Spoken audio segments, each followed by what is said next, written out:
Emotion and motivation is the name of this week's game. Just so you have a better understanding, for over 60 years, researchers have known that rats will continuously press a lever that's connected to some electrodes that are implanted in their brains in order to stimulate what's called the dopamine pathway, which projects from the midbrain in the cortex and the nucleus accumbens. Now, this pathway is often characterized as part of the reward system in the brain and is believed to be responsible for the pleasure that humans and animals experience when they receive a reward. Now, some psychologists, however, believe that characterizing this pathway as simply a reward system is short-sighted. They point to evidence that these dopamine projections are actually part of the motivation system that drives us to seek out the things that we need or want. For example, if given a choice between pressing a lever for a preferred food or simply eating a less desirable food placed in the chamber, normal rats will choose to get most of their food by pressing the lever. Rats that are given drugs to block dopamine, however, choose to eat the less desirable food rather than press the lever. Now, this behavior is not because the rats no longer find eating the preferable food to be rewarding. When tested, these rats still prefer the good food over the less desirable food. Instead, the drugs seem to lessen the rat's motivation to press the lever for the reward. Similarly, disrupting this dopamine system also causes rats to eat less desirable food instead of going out of their way to get the cache of more desirable food as normal rats will do. So, as we launch into Chapter 8 and deal with emotions and motivations, we're going to begin by comparing and contrasting instincts, drive reduction theory, and even arousal theory. We'll take a look at the differences between motives and emotions. We'll even discuss intrinsic and extrinsic motivation while describing Maslow's hierarchy of needs. Now, motivation and emotion, by the by, in the broadest sense and broadest terms we might use, are the things that quote-unquote move people to behave. Instincts, on the other hand, are some human actions that may be motivated by innate patterns of behavior. Drive reduction theory is a need that leads to psychological tension that motivates an organism to act, which either fulfills the need to reduce the tension, which also reinstates homeostasis or balance as the tendency of the body to maintain its own steady state. Primary drives involve needs that the body has, and secondary, or what we also call acquired drives, are those learned through experience. Now, arousal theory is a theory that suggests there is an optimum level of arousal that's required for each sort of task. Now, what that also means is that it's important for us to be amped up to a certain degree to complete certain tasks, while it's also possible for us to be overly stimulated depending on the task, which can also create a deficit for us. Now, the Yerkes-Dodson law is a theory related to arousal that suggests, again, that there is an optimum level of arousal that's necessary for each particular task. There will be people who need more arousal than others, depending on the particular task they're working on, and those individuals are often called sensation seekers. Now, extrinsic and intrinsic motivations are two sides of the same coin. Extrinsic motivation leads to outcomes that are separate from the person. For example, tipping a server in a restaurant. That is more of an external or an extrinsic type of idea. An intrinsic motivation is something that leads to outcomes that are rewarding in and of themselves. Learning to speak Danish for no apparent reason would serve as an example. I don't know about you, but I'm really not interested in learning how to speak Danish today. But it also leads to a different type of understanding of overarching needs that we possess as individuals together. Maslow, in his theory, suggested a hierarchy of needs. Now, this hierarchy of needs is built on 5 different levels. The first of those levels is basic drive, is what it boils down to. We need to know that we have access to food and water. We need to be able to breathe, those sorts of things. The next involves shelter or safety, while the third involves some level of relationship. Then there are two others that I would invite you to look up on your own just to get a better understanding of how Maslow unpacks those particular ideas and how those particular motivations might or might not influence how it is you relate with other people. Maslow's theory suggested that it was necessary for the lower needs to be met before the higher needs could be adjusted or compensated for. The upper level is called, the thought all of a sudden, the name of it just absolutely escapes me. In just a moment it'll come circle back around and I'll give it to you. The highest level, whichever we're going to call it, is a level that very few people ever reach, according to Maslow. Now, from motivation and intrinsic and extrinsic concerns, we can push that toward the ideas related to hunger and thirst as another example. We'll look at the areas of the brain that are involved in hunger. We'll describe what glucose, leptin, and ghrelin do as they affect the biological need for people and their urge to eat. Now, biological and emotional factors are complex when it comes to understanding the body's signal to eat. There's a complex interplay of those biological signals and the monitoring of those signals. When the body is hungry, and we'll put that in quotation marks, it leads to an increased secretion of insulin in anticipation of receiving food. The body will monitor its own glucose level as well as levels of leptin and ghrelin, and those things all working together will signal that the body is in need of food. Now, please remember that simply because the brain is telling your body that it's needing something specific, it's important to note that you may not actually, quote unquote, need it. It may actually end up being more of a want that's motivated by some sort of emotional response. Perhaps we'll come back to that as another part of our discussion. There are, on the other hand, external incentives to eat. I don't know about you, but there are sometimes during the day that there are certain types of food that I'm interested in having. Late at night, as I'm thinking about the idea of going to bed, I want something sweet. That's an almost daily thing. It's not something that just takes place periodically and goes away. Usually it's something that I experience almost every night. Now, does that mean that I go and have a half a gallon of Bluebell ice cream every night before I go to bed? No, I don't. If I was to do that, I would weigh 350 pounds. But instead, I'm able to use my brain to some degree or other to convince myself that I'm really simply having some sort of electrochemical transaction taking place in my brain, and that I really may not, quote, need the sweet. It's something more that I want. When we are sleep deprived, we may or may not eat more or less. There are sights and smells that are also external that relate to our need to eat. I had grandparents who ate by the clock, which simply means that they got out of bed a certain time every morning. They had their breakfast by a specific time. They did their work as was necessary. They ate lunch at a relatively predictable time. Somewhere close to 3 o'clock in the afternoon was a snack time. I learned that as a very young boy, which it simply meant that if I was at Ma and Clark's house about 3 o'clock in the afternoon, we were going to be looking for something sweet to munch on that tides us over until dinner time. It's not the best way to eat. I encounter the same sort of challenge now. Somewhere along around mid-afternoon, the good doctor here is going to have some sort of itch that he wants to scratch as it relates to eating.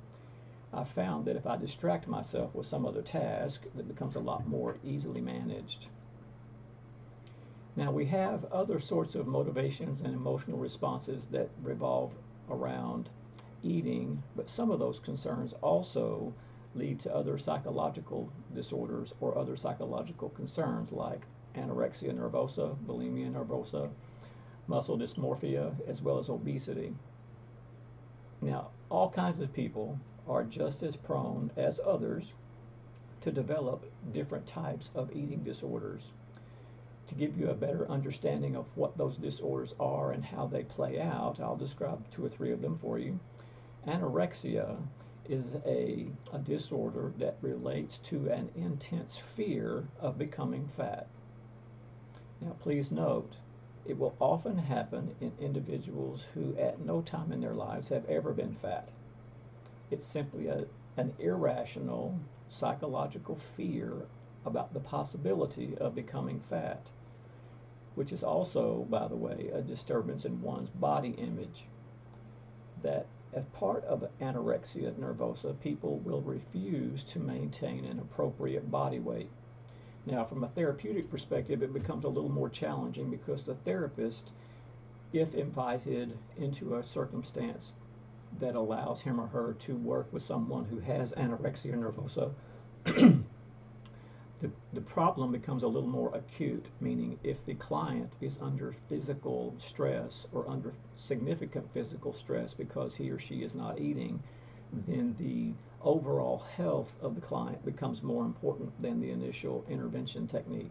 In other words, if necessary, therapists will have their clients hospitalized in order to meet basic physiological needs related to food before they can engage treatment. Now, again, anorexia nervosa is simply the refusal to maintain an appropriate body weight, and that will vary depending on the person.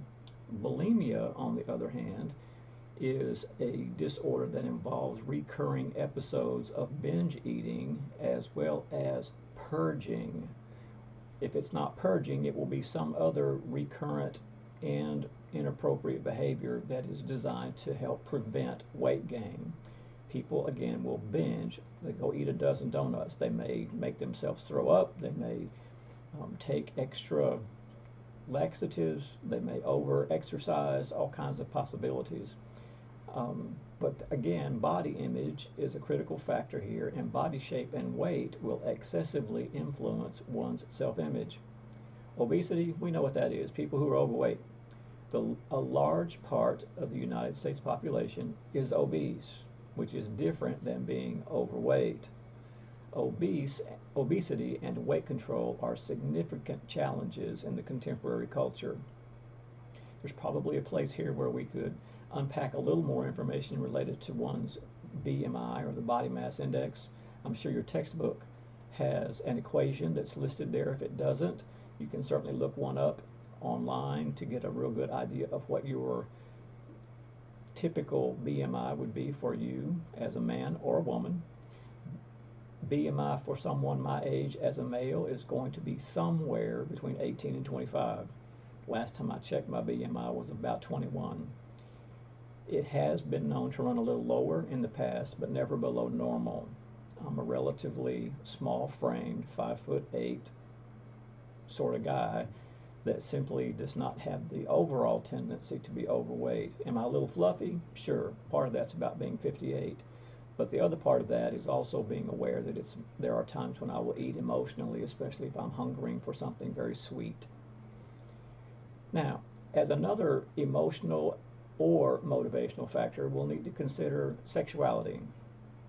Interestingly enough, there are biological and environmental conditions that influence the sex drive.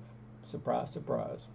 Experience, one's nutrition, emotion, imagination, all of those things play a role in addition to biological factors that relate to sexuality.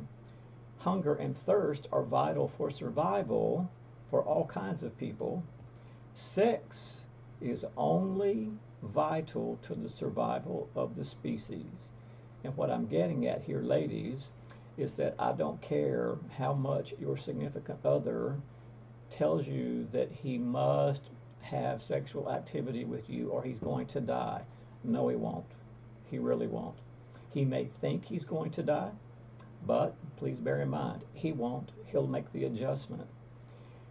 There are also women who periodically have an intense need for sexual activity. Fellas, you can also be just as inclined to tell a woman that today you're not interested. I promise, she won't die either.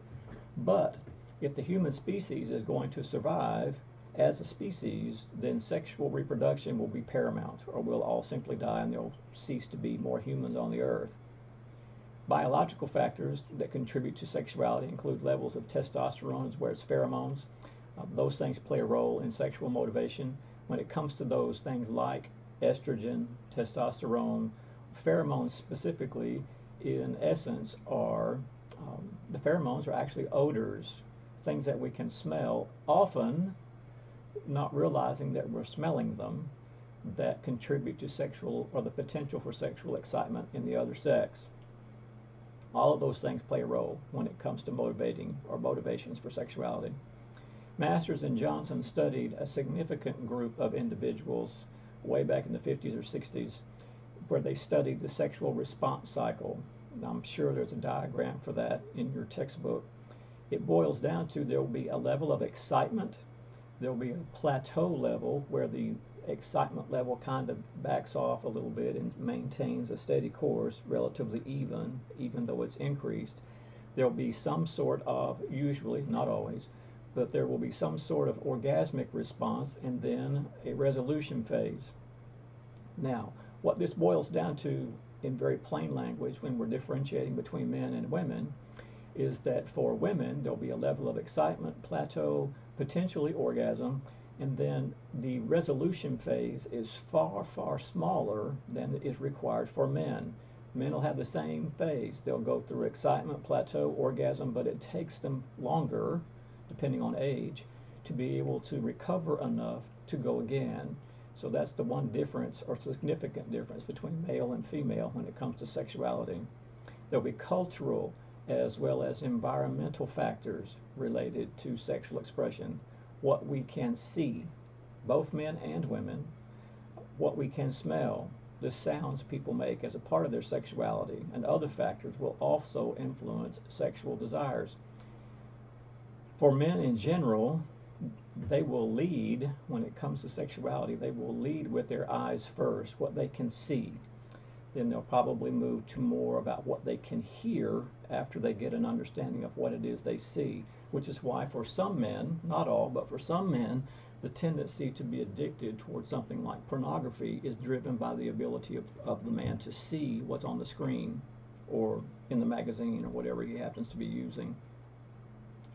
You throw in the smell of your partner. You throw in the sounds your partner makes during sex or the sounds your partner doesn't make during sex. All of those will influence sexual desire as well as drive. Now, there are a number of different patterns of sexual expression among American individuals. Surveys indicate that Americans are generally satisfied. They are generally non-kinky, as by definition anyway, and they are frequently engaging in sexual activity in bunches, not as in bunches together, but there's a bunch, a group of individuals as part of the survey that will say they are engaging in sexual activity a great more times when compared to other individuals. Now, do any of those things influence the ideas related to sexual orientation? Now, the short answer is yes, depending on a couple of variables. When it comes to sexual orientation, there are basic biological differences between heterosexual and homosexuals. However, there also is possible for there also to be some genetic influences as well. Now, please hear me. I've mentioned this in another chapter, I'm almost positive. When it comes to sexual expression, people are male or female, with the exception of those who are hermaphroditic. Hermaphrodites are those individuals who have both sets of sex organs, all contained in one person. With that exception, when it comes to sex, there are men and there are women. Now, this does not refer to how men or women choose to live out their lives externally. That's a different challenge. I've mentioned before gender, which is different than sexual orientation. Gender is culturally manufactured. The culture has decided what it is that is appropriate to be male or female. That's a cultural thing. While there may, and key word here is may, be some biological concerns or biological differences between heterosexuals and homosexuals. A lot of that will depend on one's sex, again, about being male or female. Now, if we were in the classroom, we would have an extended discussion, and I mean extended discussion, over sexual orientation and the differences between gender expression and that sexual orientation. Again, it's very important, certainly in my mind, and it should be in your mind, important that we know exactly how it is we are defining the terms that people are using to debate. There's a significant conversation going on in the contemporary culture about what sexual orientation is. Is it possible to be heterosexual and homosexual, or vice versa? What's the difference between lesbian, gay, bisexual, transgender, all of those things, the LGBTQA, queer, as in queer is the other word, as well as A for being asexual, the LGBTQA. All of those representations, some of those are sexually driven, as in male or female. Others of them are culturally driven. However, you will note in the conversation currently in the United States culture, that group of individuals typically speaks from one perspective, and it's typically going to be, if I recall correctly, what the culture decides is appropriate, which may or may not be biologically construed. Again, that's for free, but it's important for you to note and to always be mindful of whatever definition you are using when you're discussing these sorts of subjects. Some other motives that we deal with as human creatures. Most human creatures I know are curious, and the only way that they can deal with their own curiosities is to explore.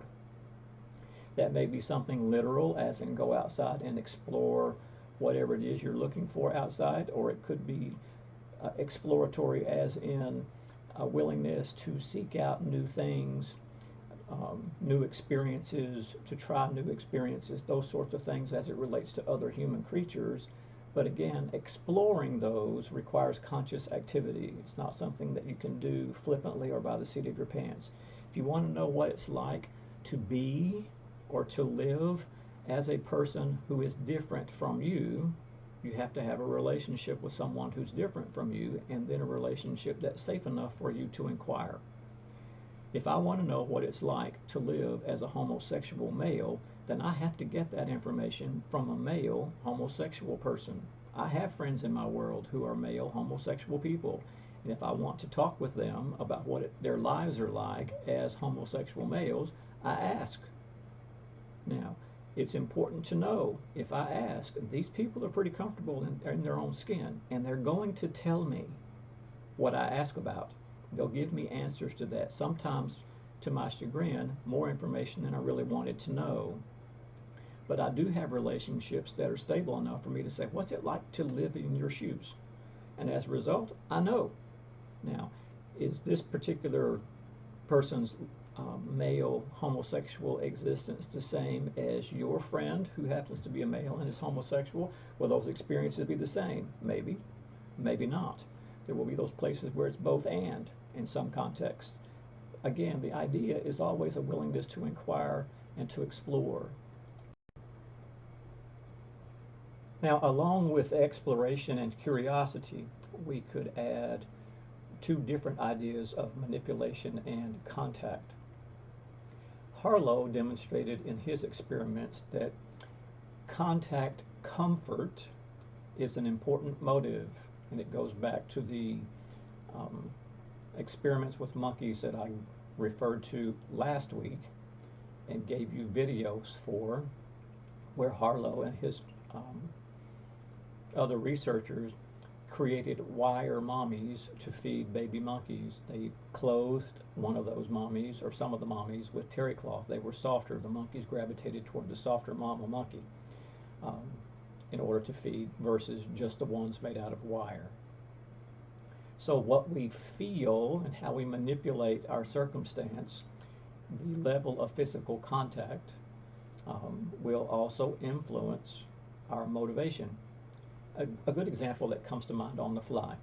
It is much more difficult to be attracted to someone who is far away when compared to attractiveness of someone who is close by. Now think about that for a second. I might be somewhat interested in a person I find attractive that I see a picture of on Facebook. I find that I'm very curious about people from my past who look me up on Facebook. I go and check out whatever pictures they have to see what they look like now. Whether or not I'm attracted to them will often depend on the chances of my being able to have access to them, as crazy as that might sound. Are they close by? Do they live just up the street? Or do they live on another part of the world, for that matter? I will be less inclined to be attracted, or certainly the level of that attraction will be less when individuals are not closer to me in physical proximity. The research is very clear on that. We are much less inclined to be attracted, or at least less intensely attracted to individuals who are further from our own physical space. Again, that's one of those things that's for free.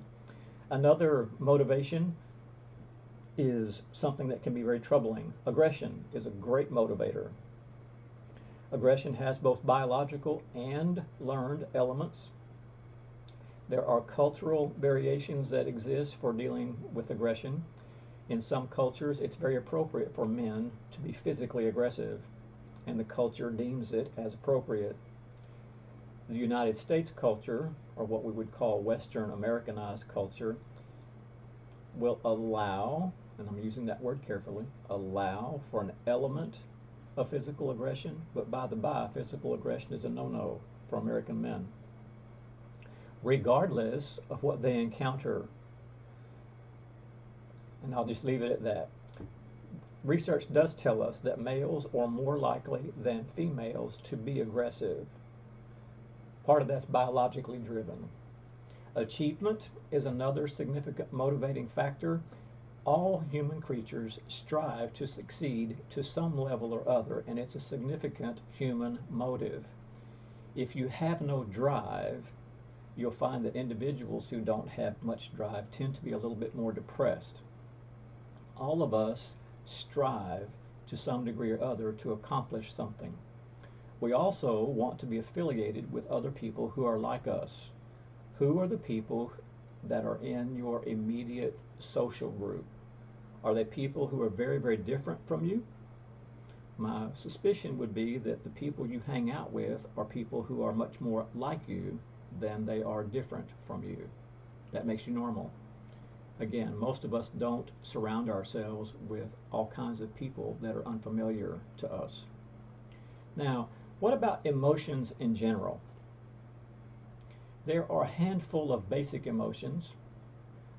Plutchik is a researcher who thought there were 8 specific emotions, while Ekman argued for 7 or for 6, and then later added another for 7. All kinds of other researchers have tossed in varying numbers, but at the end of the day, there is a basic handful of emotions that are relatively universal. Agitation or anger, for example, is going to tend to look pretty much the same in whatever culture you're measuring anger or agitation. Now, some theories that relate to emotion. The first one of those comes from James Lang.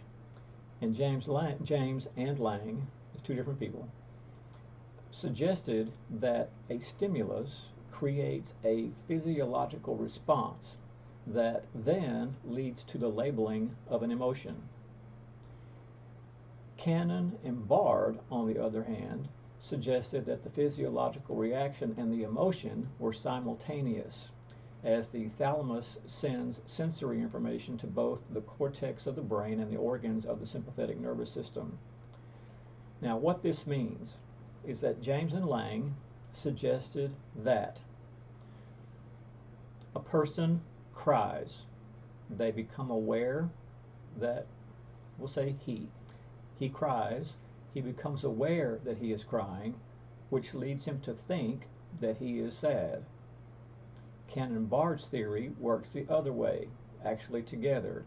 the feeling of sadness works together with the tearful response.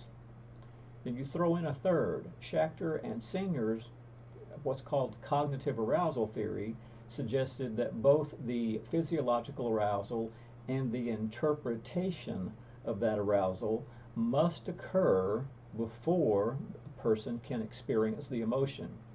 So, in all reality, depending on who you're reading and which theory you want to use, you're going to get one of those three typically as an explanation for how it is we feel and or process emotives or emotions. Now, we also communicate those particular challenges in varying ways. The change of one's voice, whether it becomes louder or much softer, depending on what it is you're dealing with, will communicate some level of emotion. Facial expression will often indicate level of intensity as well as anger or sadness. Those facial expressions will communicate very specifically what emotions a person happens to experience. Vocal qualities like tone, voice inflection, those things can modulate a verbal message that leads individuals to interpret or to process those things from an emotive perspective. Please remember, your brain reads other people's faces, and the brain uses the amygdala and the insula to play an important role in interpreting facial expression. I am a people watcher. Part of my living, part of what makes my world go is watching people and interpreting what I see as their facial expression as well as their physiological response to questions I ask. Part of the interview process I do on a consistent basis is asking questions about other people's experience. I'm also weighing the answers they give me to my queries. I compare those to what I'm seeing happening while they sit on my couch. For example, if they tell me that they're prone to that they don't enjoy being around other people, that's all well and fine. I visit with lots of people who don't want to hang out with other people, but they don't have a problem hanging out in my office. So is there a problem there? What is it about those other people they don't want to experience? Or what is it about being in my office that's okay? Those are the types of questions I have to answer. But body language, personal space, or the articulation of that personal space, how a person gestures, how they speak with their hands or whatever else, all influence our interpretation of emotive responses. I can be sitting in my office, sitting in my chair that I sit in to do all of my work, most of my work, certainly from an interview process.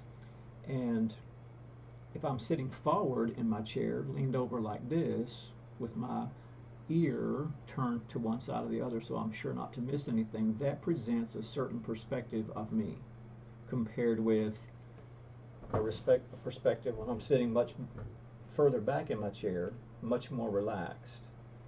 One will be interpreted as more intimidating than the other. I'm often interpreted as being non-emotive. Part of that's on purpose, from the standpoint of I simply don't demonstrate a response to other people's emotions. I do it on purpose. Part of it is so I don't get hung up in whatever emotional quality a person is demonstrating, at least from a therapeutic perspective.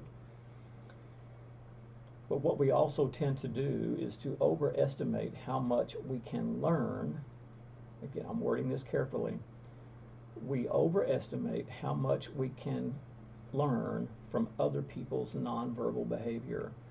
Often what we think is going on with someone else because of their nonverbal behavior, we think we know far more than we do. Again, the only way to know with any certainty is to inquire. When it comes to personal space, body language, and physical gestures, many of us mimic. We demonstrate behaviors that we've seen before, and we repeat behaviors that we've seen before, especially when we're trying to get something that we want. Mimicry is an important element of nonverbal communication and will often enhance interpersonal communication. Again, what comes next may It's not going to sound like a surprise, and it will sound very obvious. But if you stop and slow down long enough to think about it, it may not be as obvious as you thought. When it comes to gender, not sex, gender and emotional expression, there are gender differences in the perceiving and the expression of emotion. How men express emotion versus how women express emotion, the culture is going to tell us which one of those is the most appropriate for whichever person. There are also differences in how the same eliciting event might produce an emotional reaction for men compared with the same sort of emotional reaction or response from men. Again, it depends on men and or women and what the culture is telling us is appropriate. There are a number of universal facial expressions. There will be cultural norms that you overlay with those other facial expressions, and you end up with all kinds of mixed messages. Most of the time, most human creatures will display rules that refer to cultural variables that are appropriate, related to when, related to whom, and to what extent emotions might or might not be displayed. In other words, there are some cultures where the demonstration of an emotive response is appropriate. In other cultures, that emotive response is not appropriate. Painting with a large brushstroke, very broad and generalized statement you're going to get. British culture is much more emotionally reserved than American culture. That's not necessarily a good thing or a bad thing. It's simply a thing. It is much more common for those who live in Britain to display lesser emotions when compared with individuals who live in the United States. Certainly among men. If you want a real good example of that, you can go back in history, we'll say the mid-1600s through the 1700s, early 1800s. Look at TV shows where men are represented. That are British, and you'll find a very calculated, cool, often cold response from men to whatever it is they encounter, whether it's death, whether it's love for a spouse, hate for someone else, or whatever. You'll find a relatively flat response. Like you see my face at the moment, no smile, no nothing. It's just flat. There's no emotion that's connected to it in any way. Women, on the other hand, if you were to look at women in the same time period, you'll see that they are much more emotionally explicit. They are not as prone to keep their emotional responses in check. That's just the way men and women roll. And when I say roll, not as in the role we play, but that's just how men and women function in daily activity. We deal with certain cultural as well as not only cultural but other family variables, which are also culturally driven. There'll be sexually motivated concerns like men or women, and those things and how they influence our emotion as well as motivation. All those things together create a very interesting hodgepodge of human relating. And as the semester, the rest of our term together, continues to come forward, we'll unpack a few more of those as we continue along that pathway. Otherwise, if you need anything else, if I can unpack some of these other concerns related to emotion or motivation, don't hesitate to call. I will check in with you again next week. Have a good day.